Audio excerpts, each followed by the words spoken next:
बच्चे के जन्म के पहले घंटे की अहमियत जानना जरूरी है। उन महिलाओं के लिए जो मां बनने वाली हैं, उन परिवारों के लिए जिनके घर नन्हा शिशु आने वाला है। इंदौर की डॉक्टर नीरजा पौराणिक देश की जानी मानी प्रसूति, स्त्री रोग और स्तनपान विशेषज्ञ हैं। डॉक्टर पौराणिक से वह सब जानेंगे जो बच्चे और मां की सेहत के लिए बेहद जरूरी है। हम सब जानते हैं कि एक इमारत की मजबूती उसकी नींव पर टिकी रहती है, और उसी तरह एक बच्चे की सेहत की बुनियाद जो होती है वो केवल इस सुनहरे घंटे यानी एक जो ये पहला घंटा है उसके ऊपर है। तो आज के इस एपिसोड में मैं आपको बताऊंगी कि सुनहरा घंटे का महत्व क्या है, इसको गोल्डन आवर क्यों बोलते हैं, और इसमें हमें क्या करना है और उससे भी ज़्यादा हमें क्या नहीं करना है। जैसे ही बच्चा पैदा हो उसको माँ की छाती पर ऐसे हमें लिटा देना है। कई लोग तो नाल काटे बिना ही उसको लिटा देते हैं। इसके बाद बच्चा अपने खुद के रिफ्लेक्सेस से, खुद के नैसर्गिक रिफ्लेक्स से हाथ पांव हिलाता है और वो माँ की छाती की तरफ, माँ के ब्रेस्ट की तरफ, माँ के स्तन की तरफ बढ़ता है, और इसे हम क्या कहते हैं, ब्रेस्ट क्रॉल। इस चित्र में जैसे आप देख रहे हैं कि ये बच्चा अभी कुछ ही समय पहले पैदा हुआ है, इसको 1 घंटा भी नहीं हुआ है, और वो किस तरह से अपनी माँ के स्तन के पास मुड़कर जा रहा है हाथ पांव हिलाता हुआ। मैं आपको गोल्डन आवर के बारे में डिटेल में बताने के पहले एक एक्सपेरिमेंट बताती हूँ जो वैज्ञानिकों ने किया था। इसमें उन्होंने क्या किया कि माँ के एक ब्रेस्ट को पूरी तरह स्टेराइल नॉर्मल सलाइन से साफ़ कर दिया और फिर बच्चे को माँ के स्तन पे लगाया। तो उन्होंने क्या देखा कि जो साफ़ स्तन है उससे बच्चा हटकर दूसरे जो साफ़ नहीं है उस स्तन के पास जाने लगा। फिर उसके बाद इमीडिएटली क्या किया कि उस स्तन के ऊपर जो साफ़ किया हुआ था उस पर एमनियोटिक फ्लूइड लगा दिया। एमनियोटिक फ्लूइड मतलब वो फ्लूइड, वो तरल पदार्थ जिसमें बच्चा पूरे 9 महीने तक रहा है। तो फिर बच्चा वापस उस स्तन पे आने लगा। तो इससे क्या सिद्ध होता है कि बच्चे की गंध की शक्ति बहुत तेज होती है और वो अपनी माँ की गंध को पहचानता है और वो फिर गंध के कारण ब्रेस्ट क्रॉल करता है। बच्चा सीधे माँ के छाती पर लगा हुआ एक ककून के रूप में बन जाता है और उसको माँ की गर्मी मिलती है, माँ की धड़कनें वो सुन पाता है। जैसा कि इस चित्र में दिखाया है कि ऑपरेशन के बाद माँ की छाती पर हमने उस बच्चे को लगाया हुआ है। ये अलग अलग चित्रों में ये दिखाया गया है कि कहीं नॉर्मल डिलीवरी हुई है, कहीं सिजेरियन हुआ है।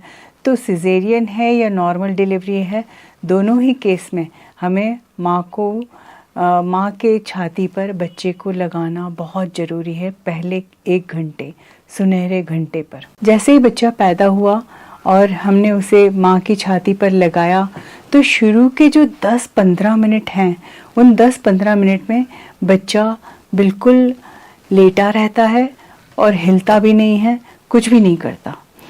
हमें ये नहीं एक्सपेक्ट कर लेना चाहिए कि जैसे ही बच्चा पैदा होगा और वो दूध पीना शुरू कर देगा। वो आराम से लेटा रहेगा, माँ की धड़कनें सुनेगा, जो कि उसने पूरे 9 महीने तक धड़कनें सुनी है, वो सुनता रहेगा अपने माँ की। और फिर उसके बाद धीरे धीरे वो माँ के ब्रेस्ट की तरफ जाएगा। सूंघने की उसकी जैसे कि मैंने आपको बताया बहुत शक्ति बहुत अच्छी होती है। तो सूंघता हुआ वो अपने हाथ पैर चलाकर वो माँ की ब्रेस्ट पर जाएगा और फिर 10-15 मिनट बाद वो जो कोलोस्ट्रम की जो 2-3 बूंदें आई हैं उनको चाटना चालू करेगा। आप ये मत एक्सपेक्ट करिए कि जैसे ही बच्चा पैदा हुआ और माँ को एकदम फ्री फ्लो हो जाएगा और वो दूध आने लगेगा। बूंद बूंद दूध आता है, ये कोलोस्ट्रम आता है, जो कि बच्चे के लिए उतना ही सफिशिएंट रहता है। जैसे कि पोलियो के ड्रॉप्स 2-3 बूंद ही उसका वैक्सीन का काम करती है। तो ठीक वैसे ही जो माँ की जो 2-3 बूंदें निकली हैं ब्रेस्ट में से, वो उसके बच्चे के लिए वैक्सीन का काम करेगी। अब हमें ये देखना है कि बच्चे के साथ साथ माँ को भी बहुत सारे फायदे हैं। अब उन कुछ फायदों को मैं आपको गिनवाती हूँ। माँ के ब्रेन में स्थित पिट्यूटरी और हाइपोथैलेमस नाम की 2 ग्रंथियाँ होती हैं और इन ग्रंथियों से ऑक्सीटोसिन और प्रोलैक्टिन नाम के हॉर्मोन्स निकलते हैं। ऑक्सीटोसिन तो हमें सबको पता है कि इसको हम हैप्पी हार्मोन बोलते हैं या लव हार्मोन बोलते हैं।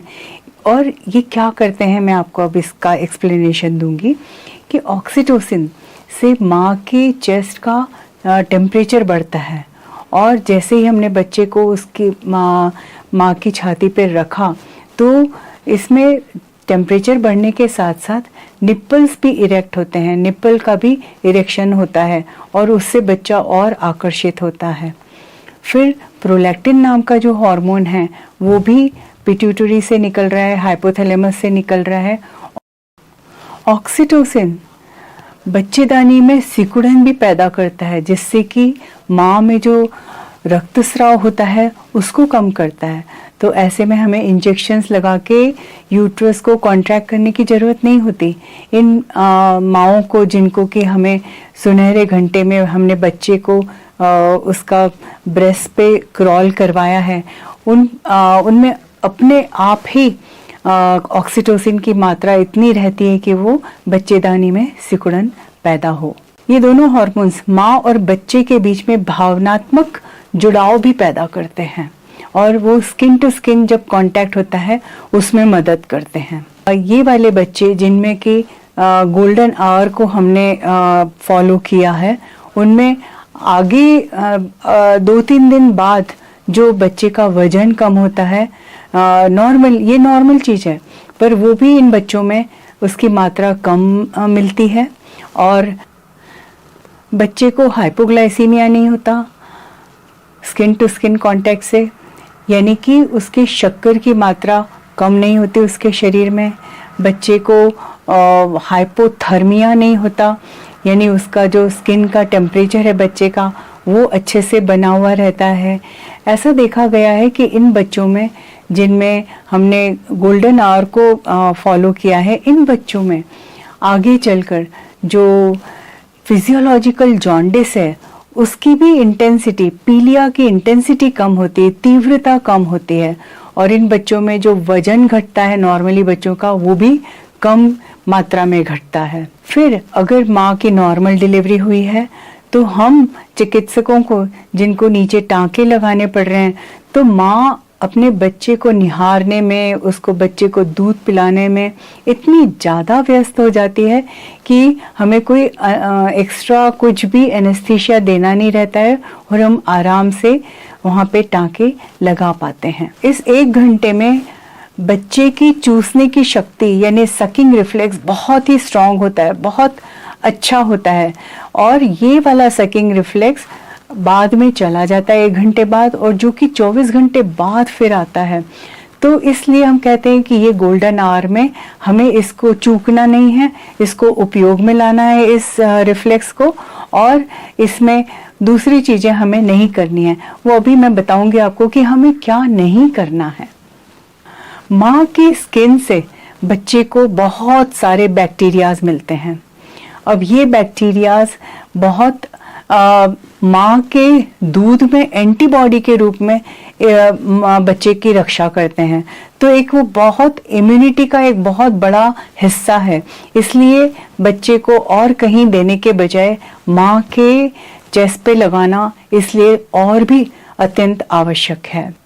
जिन बच्चों को गोल्डन आवर हम लोगों ने फॉलो किया है वो बहुत जल्दी काले हरे रंग की जो मल है वो त्याग देते हैं, उसको हम म्यूकोनियम बोलते हैं, और उनका बहुत जल्दी पेट साफ हो जाता है।